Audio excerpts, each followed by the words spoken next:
like a dream, feels like magic.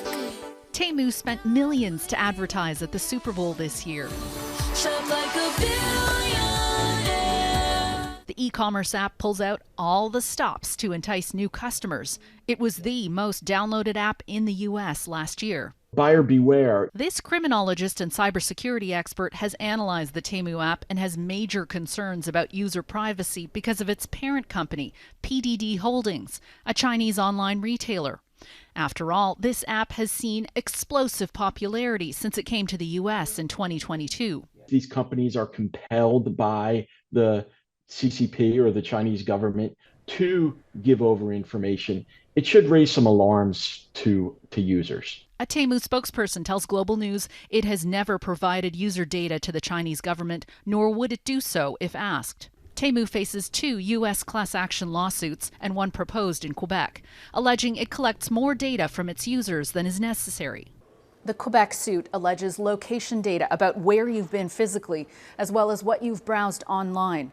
Plus, all your contact information and other things on your mobile device may be compromised if you've downloaded Temu, even if you've never purchased anything. Attorney Jeff Orenstein filed the case in March on behalf of anyone who has used Temu, as well as anyone they've interacted with since. Some of the allegations are that even those communications can end up being intercepted, or private information being intercepted at the very least, and could potentially be shared with third parties. In a statement to Global News, Temu says it categorically denies the allegations in these lawsuits and intends to vigorously defend against them. Temu says it only uses precise location services in the Middle East region, nowhere else.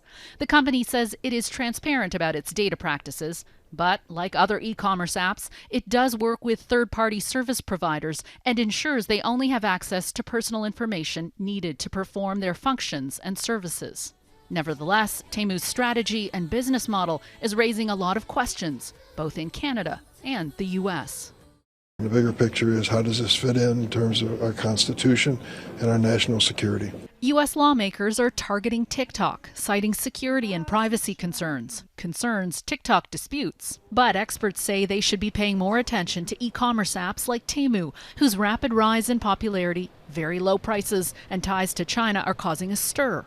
Temu and Shein were recently parodied on Saturday Night Live as a fictional company called Shimu. Dress, $10. Shoes, $5. How so cheap? Don't worry about it. Temu was the world's most popular marketplace app last year, with nearly 340 million downloads. Amazon a distant second. But it faces multiple proposed class action lawsuits alleging privacy overreaches. Temu tells Global News it categorically denies the allegations in these lawsuits and intends to vigorously defend against them. The company says it is transparent about its data practices. But like other e-commerce apps, it does work with third-party service providers and ensures they only have access to personal information needed to perform their functions and services. Canada has the PIPEDA Act, governing how the private sector collects personal information. But Ontario's former privacy commissioner warns things may be slipping through this decades-old law. It's 20 years old. I mean, this is how dated it is. We don't have sufficient laws in place. The Office of the Federal Privacy Commissioner tells Global News it is aware of some concerns related to Temu, but it is not conducting any investigations. Still, questions abound about Temu and its business model. 2023 analysis by U.S. firm Grizzly Research claims Temu loses money on most of its e-commerce transactions. Not shocking when items are offered incredibly cheaply on the app that in its Super Bowl ad invites you to Shop like a billionaire.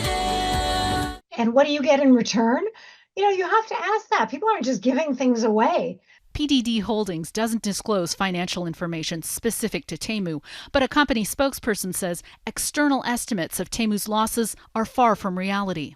It says Temu is able to offer such cheap prices because of its efficient supply chain that cuts costs. When asked about the lack of federal oversight, in a statement to Global News, the Innovation Minister's office cited Bill C-27, tabled in 2022, which, as the Consumer Privacy Protection Act, is designed to replace PIPEDA. Bill C-27 is currently being studied. U.S. lawmakers issued a recent report saying there is an extremely high risk that Temu's supply chains are contaminated with forced labor. This year's federal budget said legislation would be introduced in 2024 to eradicate forced labor from Canadian supply chains. Temu tells Global News it strictly prohibits all forms of involuntary labor, and allegations to the contrary are completely ungrounded. Until robust rules to protect consumers are in place, experts say the best line of defense is to do research before downloading apps. Anne Gaviola, Global News, Toronto.